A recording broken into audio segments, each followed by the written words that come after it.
Welcome back to another episode of the Startup Therapy Podcast. This is Ryan Rutan, joined as always by Will Schroeder, my friend, the partner, and the CEO and founder of startups.com. But I'm also joined once again by a whole bunch of really awesome founders. We're doing our kind of live show here. We won't be hearing from any of them immediately, but we will get everybody's feedback as we move further into the show, and we'll try to incorporate some of that in the show. But this is kind of a live experiment, so we'll just see how it goes. So today we are going to dive into what does it take to be happy as a founder? And we're going to approach this from sort of the clear the fence, not aim for the moon perspective. What are the least characteristics and factors that you need to be true in your life as a founder to be happy enough to keep doing this long enough to achieve those larger dreams? Will, what's this take for us, buddy? Well, okay, so here's why I think this is important.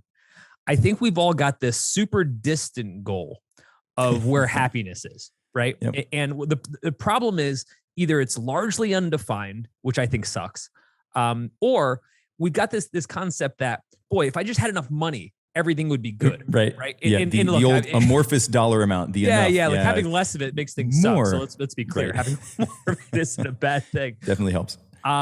But I started thinking a lot about it, and I started to think about of all the founders that I know and all that have some level of happiness with their business. This isn't about everything in life. We're talking about just around my startup. What have I got to have? And so I started listing all the things that I've seen people say or heard people say over the years and kind of how I felt personally, and said, kind of what are the top three? And here's why I think it's kind of interesting. It's like if we start to define exactly what those things are, and we can get the shortest path to achieving just the minimum go-to. What's cool about that is we can kind of look around and say, okay, like, yeah, sure, I want more, but like, I'm good. And Ryan, how often are we ever able to say, I'm good? All right, so before we get into this next topic, I just want to let you know, what we talk about here is like 1% of the conversation. Really this conversation is going on all day long online at groups.startups.com, where Ryan and I pretty much talk endlessly with founders about every one of these topics. So if by the end of this discussion, you like the topic and you want to dig into it a little bit more with Ryan and I, just head to groups.startups.com and we'll pick it up from there. But it depends on how deliberate you are about creating that. I think if we go back to what you said at the top, when it's amorphous and you're pinning all of your happiness on these outcomes that are low probability and well into the future, you're going to suffer, right? And so it's about having clear definition. Of course, yes, have those long range goals that you want to hit, but for one, don't let them be amorphous. And two, set much shorter term milestones that you can hit in the same way that you would, break out any type of a project and break that into smaller milestones. Is okay, what's the thing we're going to get done this day? Like, what are we going to get done today? Forget about the fact that this project will take a year. What am I doing today to move closer to that, and what conditions need to be true? Same thing goes for happiness here, right? In terms of just feeling good about being in our business and running it. Because the reality is, the minute you stop feeling good about it for an extended period of time, it tends to go one direction, and that's straight out of business. So it's important to make sure that we clear these hurdles. I've hit financial milestones in the business and felt like shit the entire time, which really at the time kind of like baffled me, because I was like, wait a minute, wasn't the whole point here to be able to kind of get ahead and hit these milestones and, in whatever? Why do I still feel like crap? And it's because at the time, I distracted myself. I thought that the revenue or the company's success itself would solve my startup problems, so to speak, of my happiness. Sure. And it turns out I was just optimizing for the wrong stuff. Fast forward years and years and years later, when we were starting startups.com. Do you remember we had these discussions? I remember being in our creepy basement of our office having this discussion. I don't know why we chose there, but it was a weird spot to do it. Because we were refinishing the upstairs. Oh, that's right. There was all that solvent all over the floor that was making everybody high. Yeah. Oh, what a shit show. But I remember being down there. This is like in the early days. And I remember saying, okay, we're at $0 right now, right? And just everything's a disaster. The whole thing's a mess. And we said, okay, we have 3 phases that we want to get to. And I don't have my memory sucks. I don't have the exact, what all the details of all the phases were, but it was like phase 1, make just enough money to know that we might not go out of business. right? And Right, that was right. like our first level of happiness. We just wanted sustainability, right? Yeah, just plug all the holes in the boat. Exactly, right? Just like it's a shitty boat, it's not going anywhere, but like we're not sinking anymore, right? Yeah. And so, but the second phase was okay, then let's start working on some stuff, we want to do or we enjoy. And then the third phase was we get up every day and we get to do only stuff we enjoy, right? Yes. We literally this podcast was on that roadmap. We said we could sit around a day like today and bullshit with all of our friends all day about startup stuff. And if we could get to phase 3, we'd be golden. Right. It's a good day. Yep. But we were super deliberate about it, right? We were so specific and so deliberate about where we needed to get. And at the time, we didn't have the framework that we'll talk about today. This is a hell of a long preamble. We didn't have the framework, but I think indirectly we were heading this direction. So I'm happy to say that, it took us like a decade, but we're here. And the second is we were more on point than we realized it. Like we didn't go through all this thought process, but we were pretty close. Yeah. We sort of stumbled our way through it, but I'd say that if we were to wind back in time, and I think that inadvertently or indirectly, we were aiming at the right things. I don't think we laid it out as nicely in the framework like we will today. But if we go back to those earliest of milestones, they do line up with what we're going to talk about today, which is safety, validation, and pride. Yeah. And I think that again, without calling them that necessarily, the outcomes that we were trying to create in that short term absolutely line up with those 3 characteristics. We got lucky. We guessed, but we guessed right, which is all you needed. We guessed right. Yeah. All right. So kick us off. Let's start with safety. Why is that so important? Yeah. Well, look, when you don't feel safe, it's hard to behave rationally. It's hard to look much into the future and be able to define those goals. And I think that's one of the reasons those things stay so amorphous is when we don't feel safe, we don't really believe that we can achieve this stuff. It's sort of like you're not trying to accomplish as much when you don't feel safe. You're trying not to fail. Right. And it's a horrible position to be in, right? The minute you start optimizing for not failing, you increase your likelihood of failing exponentially. And so I think that this, these feelings of safety, whether that's, financially, existentially, depending on what your business is. Right. But I think financial is probably the one that's the easiest to relate to, right? So when we get to that point where, the basic needs of the business can be met, the basic needs of the founder can be met, we develop this very different sense of safety and our ability to extend this into the future, which I think is super critical at the early stage. You know who actually introduced me to this concept was Elliot, one of our partners in the business. He and I were talking years ago, and he told me about like these conversations that he was having earlier in his life, and the conversation came back to, yes, this is true and it sucks. Yes, this is true and it sucks. Yes, this is true and it sucks. But will you be safe? Yeah. And I think whenever I thought about that context, will I be safe? Ever since Elliot explained that to me, it always changed my thought process, right? Because I was like, oh my God, this horrible thing's going to happen, but like, rent's going to get paid. I am going to eat. It's going to suck, right? Like there's nothing about it where I'm like super amped up about what's about to happen. Yep. But I think when I indeliberately look at that and say, oh, but I'm not safe or I'm safe, et cetera, it changes significantly. And I think our phase 1 of startups.com was, we talked about having unlimited runway, but really what we meant was safety. Just like, I want to wake up and know we're going to be in business tomorrow. That's it. That's all I want. Yeah, that's it, right? Which gives you a very different ability to act on the problems, right? I think it goes back to like that, when you don't feel safe, you're going to have trouble taking correct action.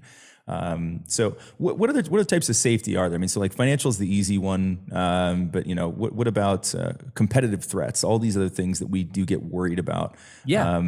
One of the things that we've always said is if you actually document these things, so we're talking about like, what does winding down look like? Or, what is having to let somebody go look like? You worry about all these things. What does losing that client look like? Mm-hmm.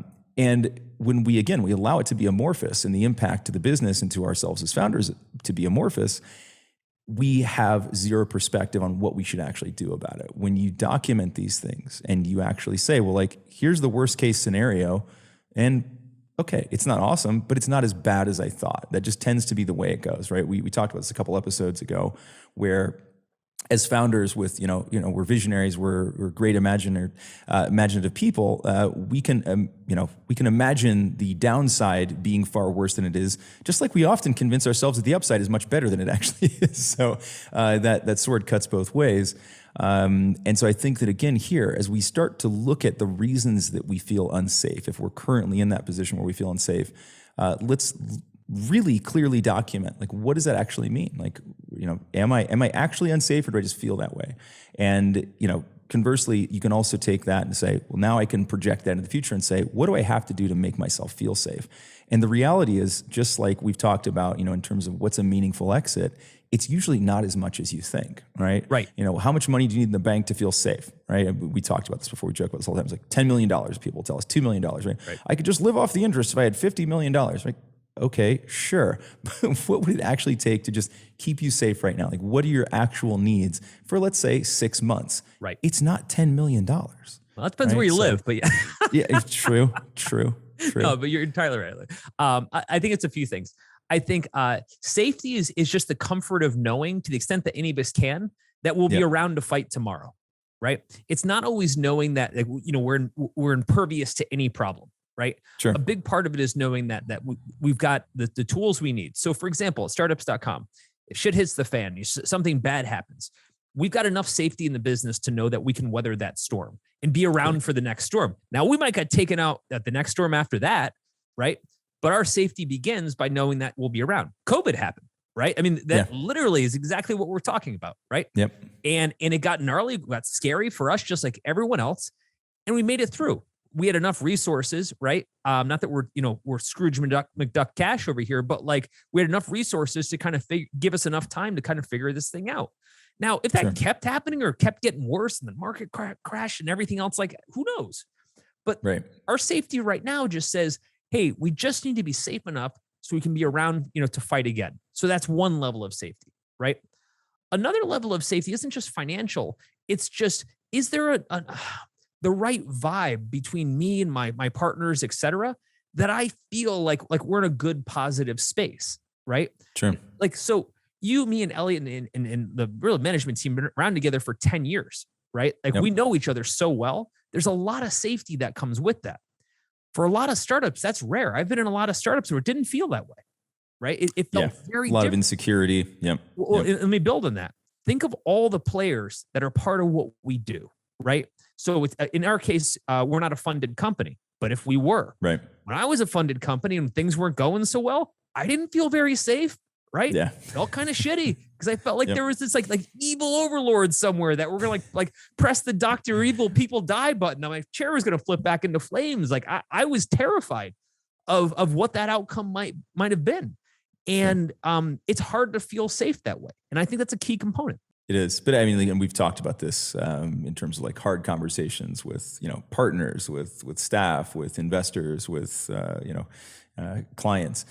The reality is that we blow these things so far out of proportion that feeling of insecurity is often unfounded. Now, again, is it awesome? No. Like if the thing isn't going to work out, you're going to have to, look at alternatives to keep the thing afloat. That next investment round isn't coming through.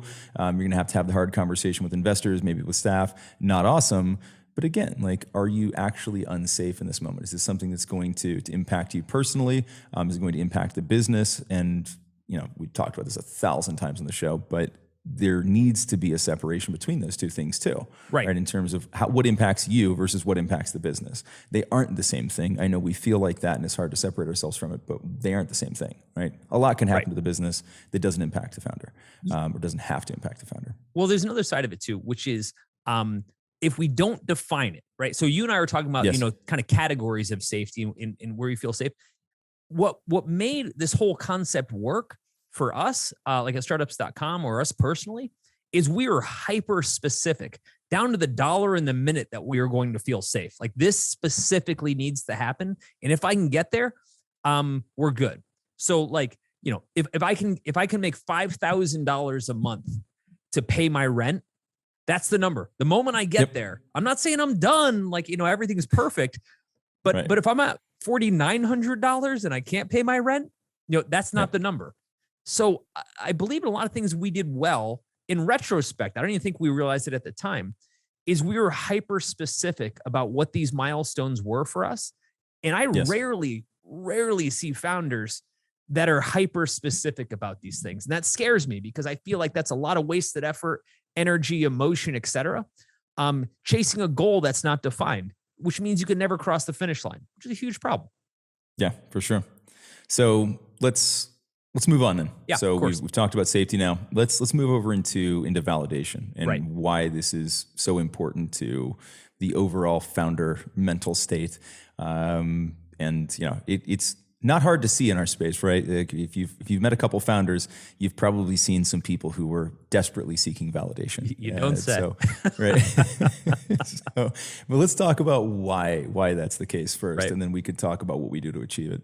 Yeah, look, what took me a long time to realize was I was working in a lot of businesses over 30 years that I never felt good about. So I was never validated. Like, give an example. Right. First business I worked at was essentially an ad agency, right?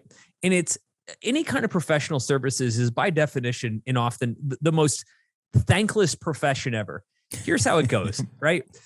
I go pitch a new client with this great idea that they should use the thing called the internet. This is the 90s. And they're like, oh my God, this sounds amazing. Now there's only two outcomes here, right? Things go horribly. My idea was terrible and they come after me, right? And try to like lynch me, right? Or things go great and they totally forget it came from me, right? They take all the credit, right? Yep. I'll never forget Right. my client at the time at Best Buy. We rolled out, like, this is so lame, but we rolled out this like 10,000 kiosk system across the entire world to sell what? Digital cameras, which were new, to give you an idea how old I am. And I'll never forget that the thing went great. And everyone at Best Buy, like all the corporate folks, all took a hand in having come up with the entire idea. And I'm like, what the hell? I'm like, I came up with the entire idea. I built the entire thing. Like, Yeah. my name was never mentioned once. Right. And all I'm trying you to all say is- nodded. That was your contribution. You nodded and paid me. kind of hard to feel some validation in that Yeah. loop, right? And I think, when we think about the jobs that we do and the work that we do, if it feels thankless, if it feels like no matter how hard we work, we just can't pull reward out of it, I think that's hard to feel happy around, right? People do it, Sure. but it leaves a hole. It does. Right. And again, like, these are all of those little things. And it was a great case study, but it was also a massive and obvious place where, like, you had earned validation, didn't get it. And so go back to that moment for a minute and think about, like, how did that feel coming out of that and, like, coming into the next client engagement, right? Were you super motivated to, like, get validation the next time, or did it have a deleterious effect? Did it start to kind of chip away at your armor in terms of how much energy you wanted to put into the next thing? Because I think this is where we start to see that the founder armor erode.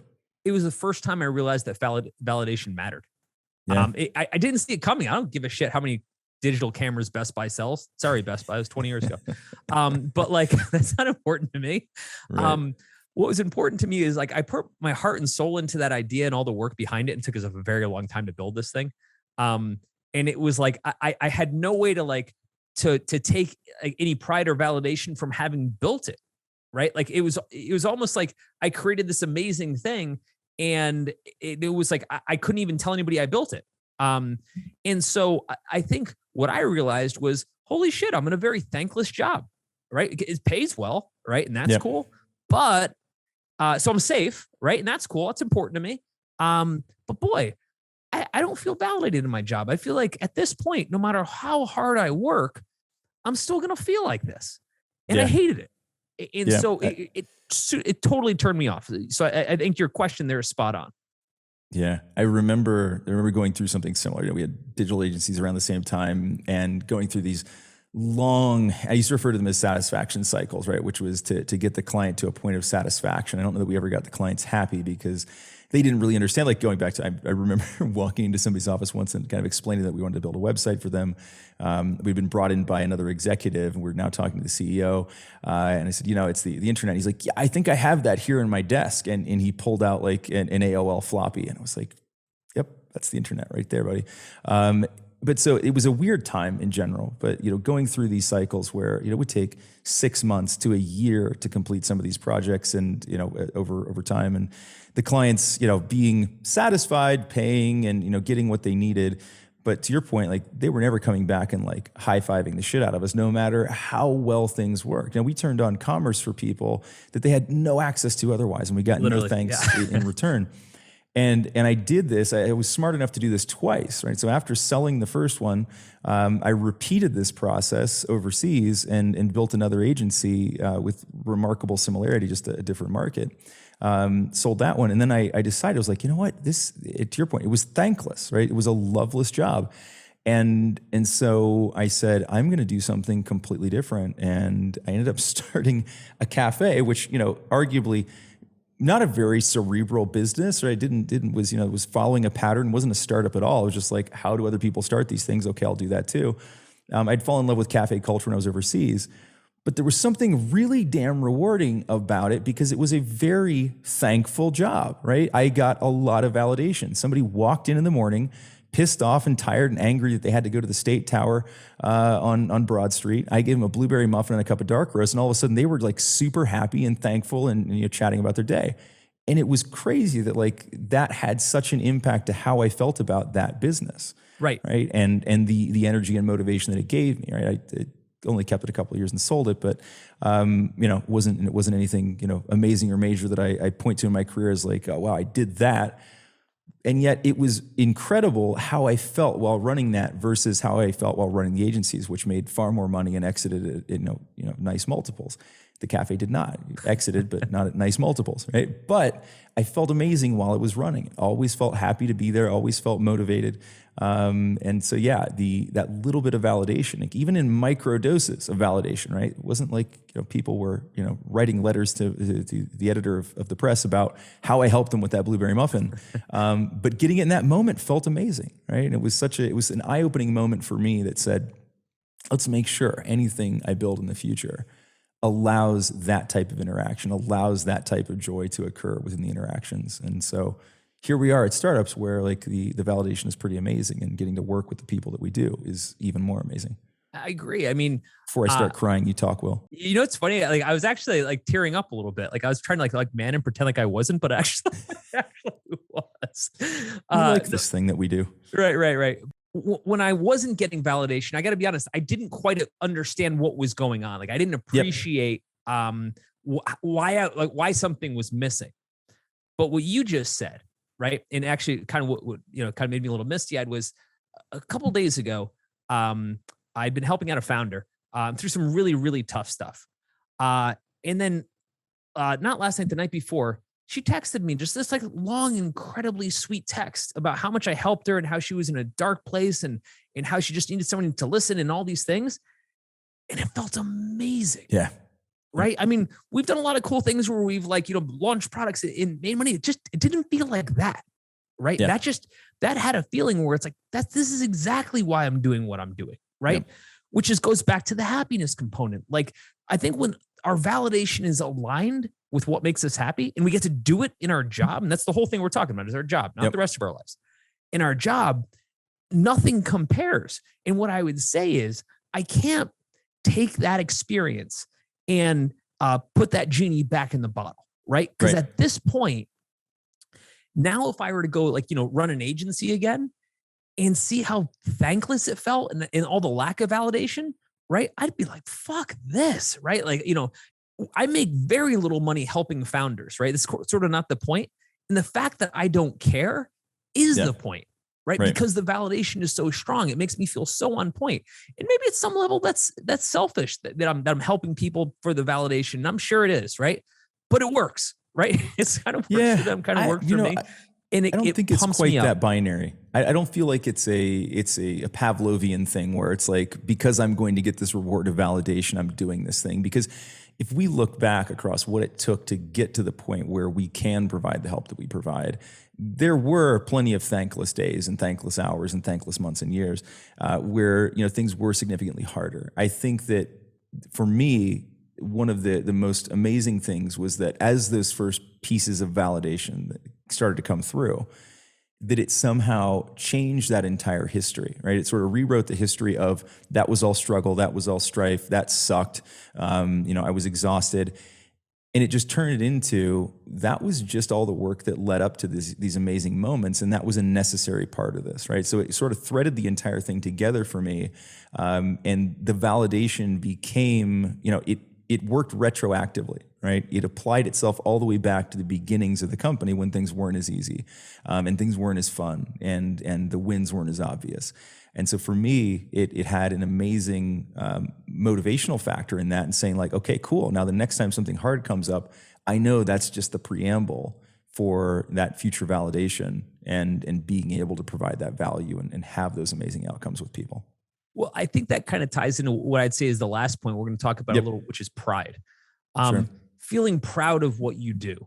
I see this most often in nonprofits, where they almost by definition can't make money or don't make money, but they're so proud of what they do that it drives them so much. It delivers so much happiness to them, and to the folks that work there. And I think there's so much to be said for that.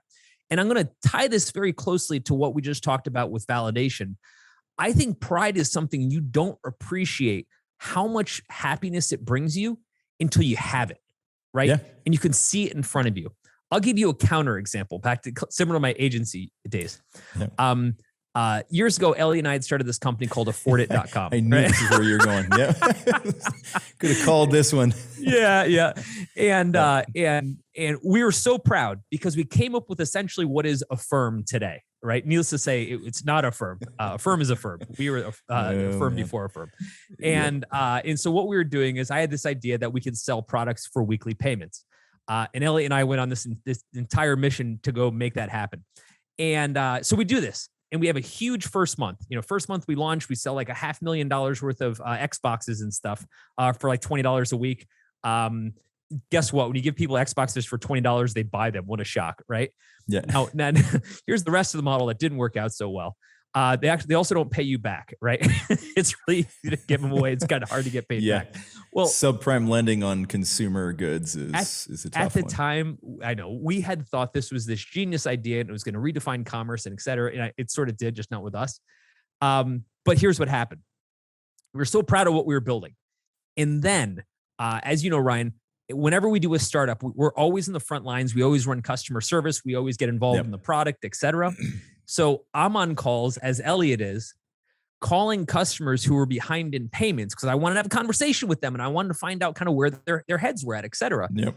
And next thing I know, I'm on the phone with a single mom who needed to use this mechanism to buy her kids an Xbox for Christmas. And I'm like, I grew up with a single mom. Like I grew up on welfare. I know exactly what this feels like, right? I'm not trying to collect from this lady. My pride just went from 100 to negative 100 immediately. I'm like, fuck this business.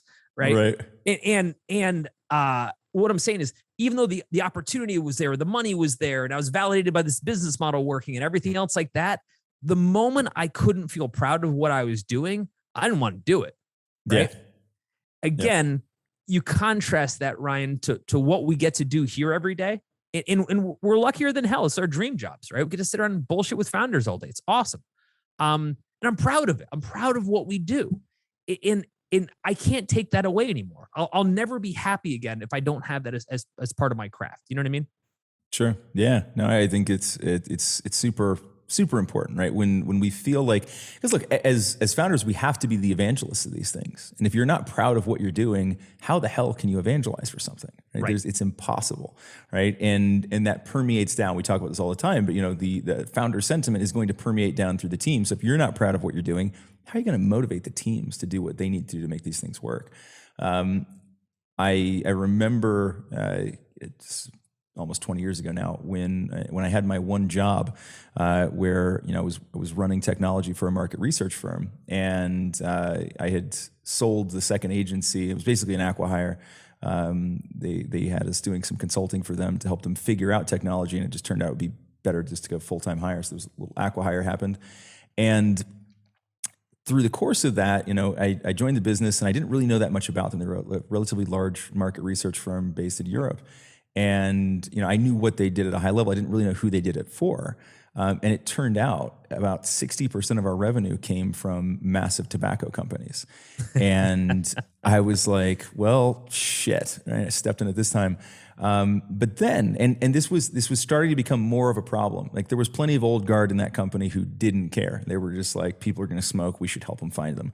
Right. We'll do the market research to figure out what color the packs need to be to get people to pay more for them. Right. Cool. Not exactly what I wanted to be spending my life doing. Yep. And then the company went through kind of an existential crisis around this, and it was driven not entirely altruistically. There were a lot of other clients that we had in certain markets that refused to work with us and others because of the tobacco affiliation. So big companies like L'Oreal and Nestle refused to do business with us in certain markets because of that. And so the company decided to make a switch and to get off of that. And it was amazing what happened after that. So we said yes to cutting 60% of annual revenue. Such a hard yeah, I mean, like massive, because we didn't know that we'd be able to replace all of it. And we didn't immediately. There were 12, almost a year's worth of hard times. And then those contracts started picking up. We did start getting business from some of those other big businesses that refused to work with us in the past. But the other really amazing thing was to watch how much more open and evangelical about the business everybody became. And I started to tell people who we were and what we did and who we did it for. And I had a very different level of pride in that company at that point than I did previously, once I figured out what we actually did to make a living. And so it changed the face of the company. And that was, kind of top to bottom. I mean, sure, there are people, like field work folks that didn't really care or evangelize, but we started to see more and more of the management team, more and more of the account managers sell more into accounts and do more because they were proud of what we were doing. Right. And they had that story. They were all very proud of that particular story, that we had cut that client and risked the company entirely, because at that point it represented well more than our operating margins, right? So it wasn't like, okay, we can weather this storm. We weren't even sure. Like we blew the bottom out of the boat and said, all right, everybody run around now and start looking for shit that we could plug this hole with. We didn't have a clear plan for how long it would take us to recover from that. We did it with as much control as we could, but it was a risky move. Ultimately paid off, but the real point there was that the level of pride in the company completely changed, and it completely changed the revenue and the performance of that company to this day. Right, the company still exists and is doing quite well, significantly better than it was doing back in the old smoky days. It's funny. In the past, when people used to ask me about my startup, you're sitting on a plane and the person next to you, you strike up conversation, yep. And invariably, you do the what do you do kind of thing. And in the past, the conversation always kind of went to, this is the success the company has had. So it was headcount, or it was revenue, or It was some milestone that people could understand. What's been interesting about startups.com is I almost never bring those things up. Because in my mind, like, that's fine. I actually don't care what those numbers are. And that's not entirely true. That's not the thing I'm most proud of. So that's not what I'm kind of, bringing to the forefront, right? I instantly get into how many people we can help internally within our chats and Slacks. You hear us bragging about, who's come on board and how great these founders are, who's contributed, et cetera. Like, the dialogue is very different. We have certain conversations about building our business, and it's appropriate. We're supposed to, right? We're managing one. Yep. But we have a lot of conversations about how we're just fundamentally proud of the people that we get to work with or what they're accomplishing. And that's very different. Like, it's just so different than anything I've ever done before. And that's kind of when you know that something's clicking. You know what I mean? It's interesting. It sparked a memory. I was thinking back to hearing my father talk about, other folks would ask him about his business. He was a foot and ankle surgeon, so they were asking about the practice. How are things going? And I never really thought about this before, but his answers were never around like, well, it was never just something generic, like, oh yeah, business is good or whatever. And it was never about like patient volume, never talked money, which would have been awkward anyways. But the responses were always about some interesting case he had solved, some person that he had helped. He always pulled an anecdote and use that as the proxy for how the business was doing. And it never occurred to me, but that definitely came from a place of pride, right? It was, a complicated ankle reconstruction, or a kid who didn't think he was going to be able to go back to playing football who now can, something along those lines, right? A diabetic patient that, they saved just in time and, removed a limb, but kept them alive, right? It was always something like that. And it never occurred to me, but that was absolutely him speaking from a point of pride and being happy about what he was doing for the people he was doing it for. I think you can get by on not having any one of these, or in some ways, all of them, right? But if we're talking about happiness, that moment where as a founder, as a team, you start to look and go, you know what? We've got this, right? We've got a long way to go. But right now, we've isolated exactly where we need to be to feel safe, where we need to feel validated, to be able to brag about what we do and be prideful about what we do. If we can get to those points, if we can define those points, if we can get to those points, and we can kind of celebrate those moments, then we've got a minimal spot where we can be happy and kind of start building the business from there. By the way, I just want to mention, if what we're talking about today sounds like the kind of discussion you wish you were having more often, you actually can. We're online all day, every day, working through exactly these types of topics with founders just like you. So any question you would have, or maybe some problem you just want to work through, we're here and we love this stuff. And we're easy to find. Head over to groups.startups.com and let's just start talking. And that's how we do outros, ladies and gentlemen. There it is. We never exactly know where it's going to come. I know one of us is going to do one. Makes a definitive statement, and then it's like, okay, that sounded good. That's the end. I'm going to move to the top, and I'm just going to kind of ask some questions and ping some of you folks. Jonah, you are at the top of the stack, saying startups are a marathon. Will I actually be safe? What were your thoughts there? Oh, I'm sorry. Bad pun for the Marathon Man movie. You were asking if it's safe, and just my sense of humor. I mean, it's also true. But sorry, it was mostly just a bad joke and nobody got it. Sorry. Okay, well, I'm glad I brought it up again for you then, Jonah.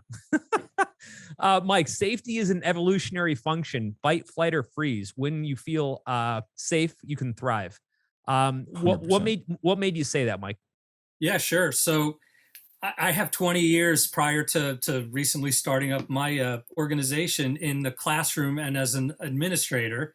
And I always knew that in order for students to learn and to contribute, I had to make sure that everything about the culture of that classroom they were stepping into was safe, right? That was it a safe place to share ideas without being shut down? Was it a safe place to make mistakes? Because or else they're worrying, and then that evolutionary thing in our brains kicks in where they're more worried about their safety than they are about their contributions. So I was just kind of referring back to that. Yeah, spot on. I mean, you could replace classroom there with conference room in any startup, and it absolutely applies. Well, and that's kind of, I'm bringing the philosophy of the classroom now to the conference room, which is great. Yep, I dig that. Okay, Andy, let's see. Is there not an argument that not feeling safe could be used as a positive to bring out your inner badger and come out fighting harder than before? And I kind of responded to this in the chat because I thought it was such a cool question. But do you want to add any color to that? No, I just think a lot of it, for me, what I found, I've had multiple startups. Some of them have failed. Some of them have been successful. And we'll talk a little bit later about the kind of, the validation point and what you're proud of. But for me, it's all about positioning yourself when times are really, really hard, rather than let it overwhelm you and saying, okay, my back's to the wall and I'm not enjoying life, is to use the inner badger kind of example. But, when a badger's cornered, it comes out fighting so much harder. And sometimes then having taken that as your attitude and fighting your way out of that corner and then getting to your safe place can be a little bit more rewarding sometimes than building it slowly and not having gone through that sort of trauma, I guess. Totally. And so my response, Ryan, back was just simply, that definitely, motivates you. I just don't know if it makes you feel happy. Like if we're saying, how are we trying to get to this like slightly Zen place where we're a little bit, we're like good at these baseline levels. That's always where my anxiety gets kicked in, which for me is always the opposite of happy. Yeah. I would say that I totally take the point, Andy, and I agree that there are times where that has to happen. I think what I would ask back is, yes, at that stages where like your back is truly against the wall, right? The badger has to come out, maybe, right? As long as you see that there's some daylight there and that there is even a chance to fight your way out of it. But once we kind of get past that point, we're trying to achieve situations where our back's not against the wall, right? And so I think that what we're saying is that, the way I'm seeing it, and I want to get your perspective and response, but what we're saying is this is the backstop that keeps you from having to have your back against the wall. Do you see that as something that is... Does that come back around for you, or was this sort of at the early stages where until you achieve some level of momentum, of course things can happen, right? Major disasters can happen. COVID happened, and that can take us out of a position of safety and put us right back in there. But is the badger something that you rely on an ongoing basis for every new challenge, or is that really when it's just like the bottom of the barrel critical? I think where I was coming from was, I was very fortunate. I joined the oil and gas company at a very young age, and I was in the right place at the right time. I was sent overseas. I managed to be the youngest board member, grow, and that was a sense of pride, growing the business and learning on the job and everything else. But then going out on my own, and one of the businesses failed, and being in that position of worrying about your rent for the first time in more than a decade, even though the business success was a fraction of what I achieved in the oil and gas space, I felt a much greater sense of pride because I went through that difficult times, and I had a bit of an easy ride at the early part of my career. So I found more pride in, I think you learn so much more in the downtimes about yourself and about your management style and about your approach to business than you do just riding the crest of a wave. Whilst the size of success wasn't anywhere near in terms of monetary terms or revenue terms or anything else, the sense of accomplishment from starting at a lower point was much greater than the early part. Totally get that part. Yeah, I mean, that was my blueberry muffin story, right? Like, financially, not a big deal. It wasn't a complicated sales cycle, but boy, it felt good. I agree. Yeah. All right. Hey, Mike, you said, is it possible to achieve a feeling of happiness as a founder by making sure you're providing safety, validation, and pride to those around you who are pitching in your success?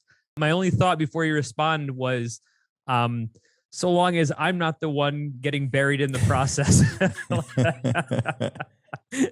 everyone else is fine but me. What are your thoughts there, Mike? I thought it was a great question. Yeah, I actually was typing that up as you began to tell your story, the conversation you were having with the founder who was having a difficult time, but then you received that email kind of validating what you were doing. My thought behind this is the fact that I think the Achilles heel, right, of human beings is our ego. So we're always trying to deal with that. But therefore, in providing these validations and some safety measures and giving gratitude to others, it's mutually beneficial in many ways, because it's, if you're dealing with those issues of ego, I feel like people appreciate it and then give it back to you so that it just keeps kind of ping-ponging back and forth. I agree. Ryan, what do you think? Yeah, no, it's again, like I was saying that for me, those validation points often trail way back into history, right? Where it sort of repairs some of the pains of the past. But in almost all these cases, right, when those validations come, it wasn't the important ones, right? So let's say there's financial validations, there's all these other things that happen. Not that they're not important, but the ones that I think are the most impactful to us as leaders, and that sort of have the most residual benefit, are those ones that come from things like that, like the story that Wil told, where he's working deeply with somebody through a really tough issue. I mean, are there any other kind as founders? But in working through that, they got a lot of value, and that was the validation, right? It wasn't that it's not personal validation in as much as it's validation that this thing that I've been trying so hard to make true is now true, and it actually helps somebody else. Right. And so those are the ones that are so deep seated for me. And again, so, she walked away from that with exactly what she needed, right? She got the help she needed. And Wil walked away from that knowing that he had helped in exactly the way that he wanted to. And so now she gets to go on and continue running her business in a better state of mind. And Wil gets to return to doing this thing that we love doing with that much more steam behind him, it's so important, right? That's the thing. The validation brings so much fuel to the equation. Not getting it also has this chipping away effect where, like, if you're just continuously not getting that validation, where like this thing that I keep trying to do, I'm providing the value I want to provide, and I'm just not getting that feedback loop that helps me close this and say, I should do more of this, right? It's really frustrating, and it just begins to eat away at you as a founder and make you question, should I keep doing this shit? Like, this isn't easy, right? I'm giving up a little bit of me every time I do this, and nothing's coming back. It doesn't seem to be having the impact I want. It's just super, super tough. Hey, Jonah, you had your hand up? I have been blessed to be involved in some situations where we're growing really fast and everything seems like it's going great. And there's a kind of a high you get from that as, you know, as your numbers keep peaking and you put in a lot. But, you know, it just seems like we're in a culture and industry that puts so much emphasis on that. And if you don't set some goals that are more holistic than that, you're just going to crash as soon as those numbers don't look the same. 100%. And again, because a lot of my background is in search optimization, those numbers could look great in traffic wise, and then you spend about a week digging into the analytics, you might come away depressed when you realize, like, oh, none of those people are actually the right people. But yeah, I get that. Andreas, you had your hand up? Yeah, I just wanted to say this resonates so well with me. I've been in the tech space for about 20 years. I've done a couple of startups, took in funding, and I was miserable the whole time. I didn't. Yeah, no, I hated it, and yeah. I wanted to do something fun, and I started the Disgusting Food Museum 3 years ago, just as a fun thing. It was supposed to be a temporary kind of pop up, just something fun to do with my best friend. And it turned into something so much bigger. And it was the best decision I ever made, to just follow my heart and do something I thought was fun. And I get that kind of validation every single day from our visitors coming up, talking to me, saying it's the best museum they ever visited, and just having fun. And yeah, it was me following the happiness. Imagine that. Oh, I'm glad to hear it. Glad to hear it. Hey, thanks for saying that too, by the way. And by the way, I love the business. Catherine, KD, are you still here? I'm still here. Hey. All right, we're on to you. How to navigate when critical components of happiness are in direct conflict with each other. Ooh, that's a good one. Does it mean I need to find a third option? What made you think that? Yeah. So, I think everybody on this call can probably relate, which is that we're oftentimes juggling a ton of different balls in the air. We're trying to find personal financial stability while also trying to find purpose and validation in our startups, while also potentially trying to find emotional support and stability as we pursue relationships, friendships, hobbies.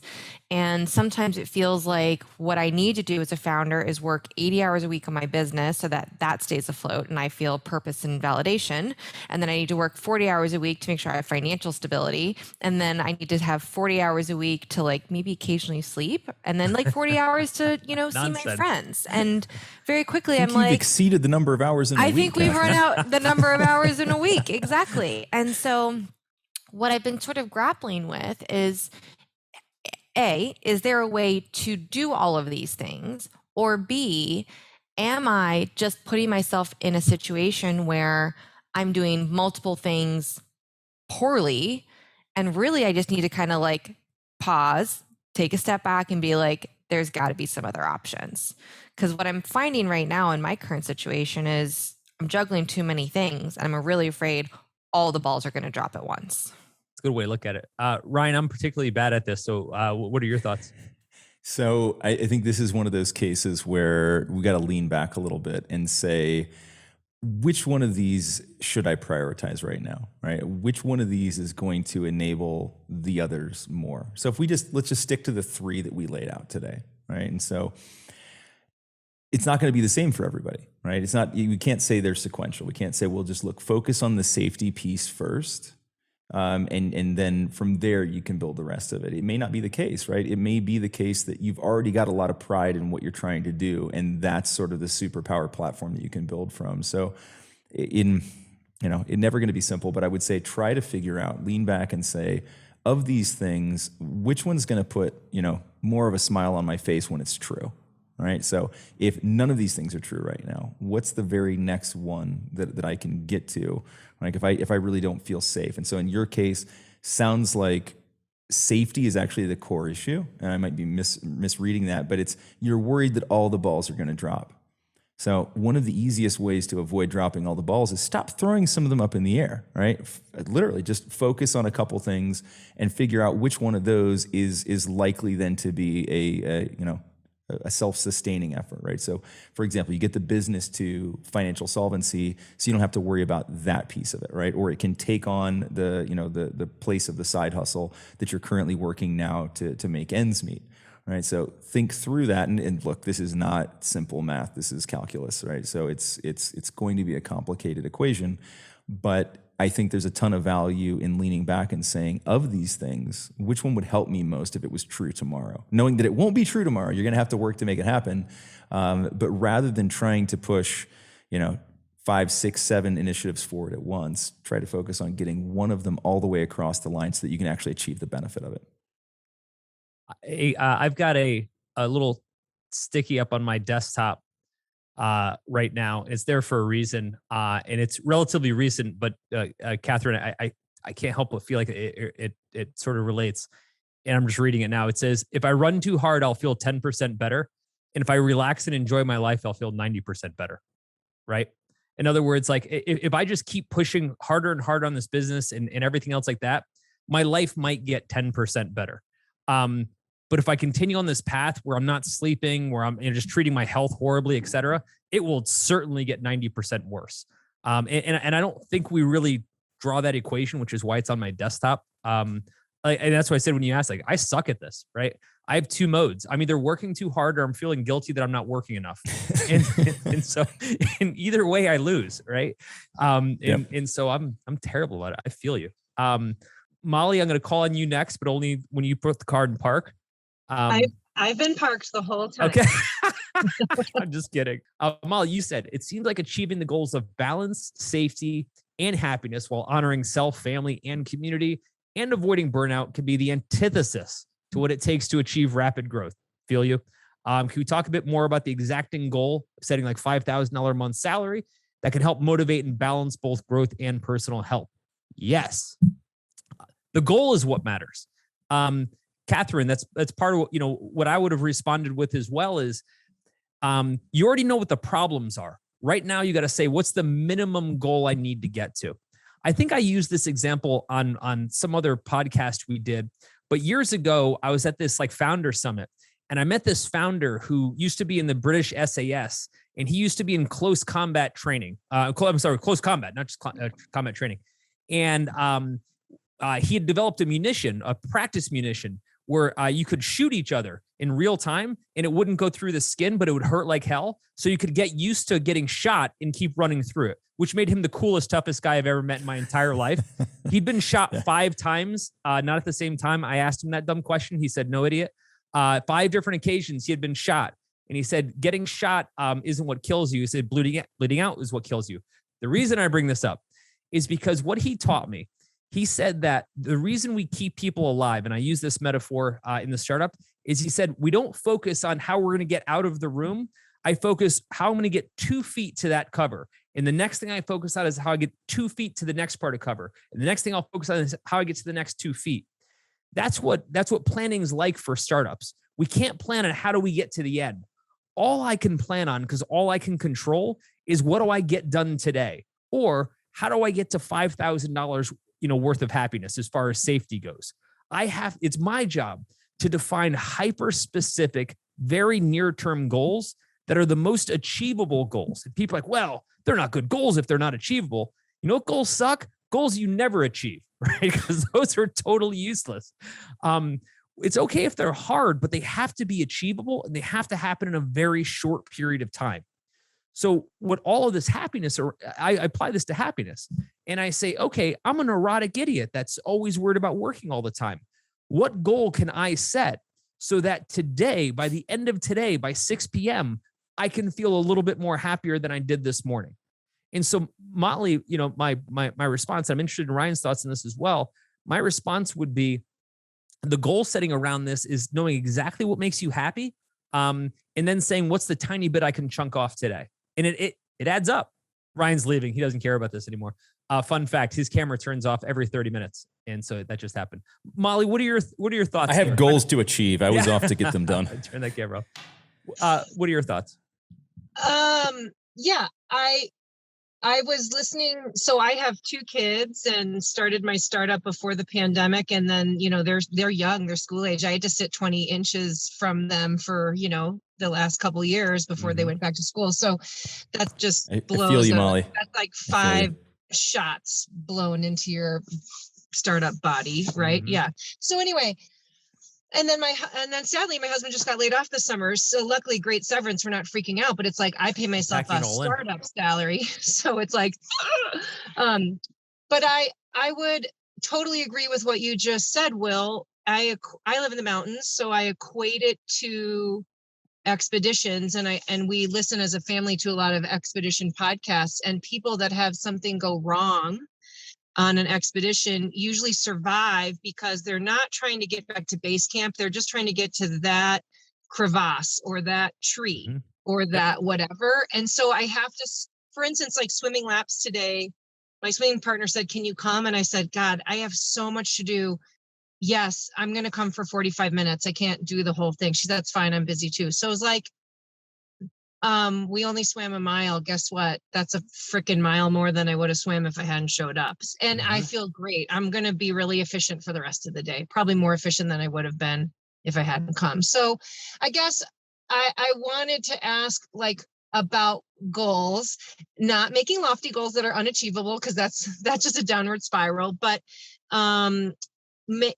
it seems like in your dashboard, like your whatever people use, your weekly thought process or daily thought process, you need to have personal health and wellness goals and business goals, right? 100%. That are both achievable. And that's kind of what I'm trying to figure out right now, in a way that doesn't make me the bad mom, the bad wife, the bad boss, So hard. Yeah. Ryan, what do you think? But it's working. Yeah, finding the balance is tough, right? And I've talked about this before, but I've always tried to find work-life blend as opposed to work-life balance, because balance implies opposing forces. I don't want to do that, right? I don't want things to be in opposition to each other, and so I think some of this may just be as simple as a mindset shift in terms of, does going and swimming make you a bad mom? No, of course it doesn't. It just makes you, a swimmer, right? That's great. Like you'll be better off. Like you said, you're gonna be more productive. You're gonna feel better. All of these things matter. And I know it can be hard in the moment because we feel like it's a zero-sum game. We're taking time away from one thing to apply it to the other. And so this is where it goes back to a bit of prioritization, but also making sure that you are looking at yourself in this equation, because this is where it gets really easy to get lost.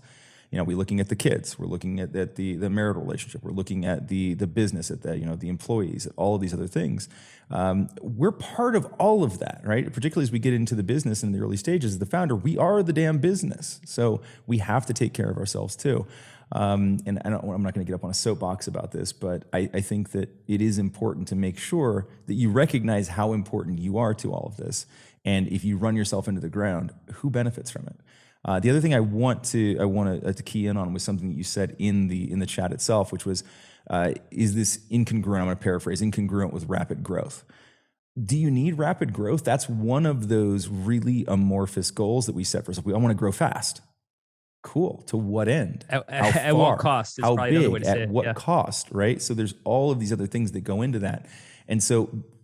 Self-talk is really important. The language that we use to describe what we're trying to achieve has a massive impact on ourselves. So if you're constantly thinking like, how do I grow faster? How do I grow faster? How do I grow faster?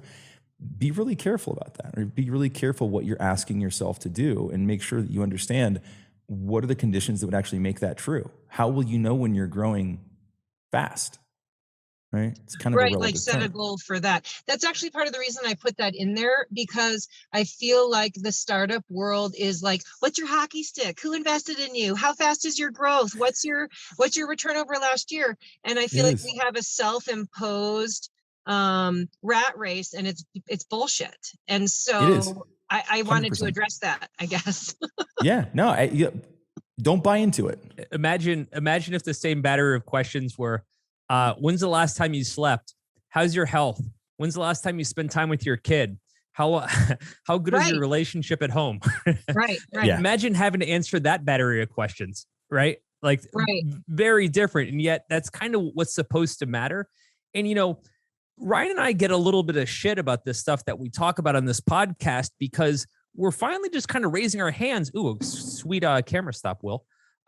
We're kind of just raising our hands saying like a lot of this is bullshit, right? Yep. Like we've done this forever. We've done that whole like gamut of, you know, kill yourself through this whole process. And it's not awesome. It doesn't end in great places. Ryan, I've talked about it at length. It ends in horrible places. And you know, we care about startups as much as anybody. I mean, it's literally what we do all day, but not at the expense of founders. Fuck that. Exactly. Yeah. So I want to add one more thing to that, which is that those questions that you're hearing, the answers to those are out of the self-interest of the person asking that question, right? They want to know that so they understand how those answers will benefit them, not you. And somehow we've been fooled into allowing that narrative to apply to us and starting to think that those things are actually important to us, right? But we let somebody else define that. Like, don't let that happen to you. You know, what's funny too is I've got a ton of founder friends that are on the other side of it, where you're supposed to have all the right answers about how much capital you raised or what your exit was, et cetera. The most miserable people I've ever met. Yeah. Because they basically let themselves be run through this, and they're great people and close friends. And they'll tell you the same thing. They're like, don't believe the hype. There's nobody on the other end of it that's like, oh, that went well. It's another level of therapy. On that note, we have to wrap because we're taking up everybody's time. If you have any other thoughts, drop them in Slack. You know, we're going to be there the whole time. And, you know, hit us up either in DM or in the public channels. If you get a chance, if you are on the founder group Slack, and you just had a parting thought on this, drop it in the general channel or something. I just like to have the conversation with you guys that I know Ryan does too. And it feels awesome when you guys chime in because it means a lot to us. All right, everybody. Thanks. This was awesome. We'll see you on Spotify or Apple or wherever we show up soon. Take care. Bye, guys. All right. So that was fun, but let's actually keep this conversation going. You've heard what we think about this, but you know, Ryan and I would really like to hear what you think. And we're online like all day long, pretty much talking about every startup topic you could think of, from fundraising to customer acquisition to just really how to get all of this crazy startup stuff out of your head. And there's tons of other founders just like you. They're weighing in on these topics, so you'll get a chance to just hang out and meet some really smart founders. We're also super, super easy to find.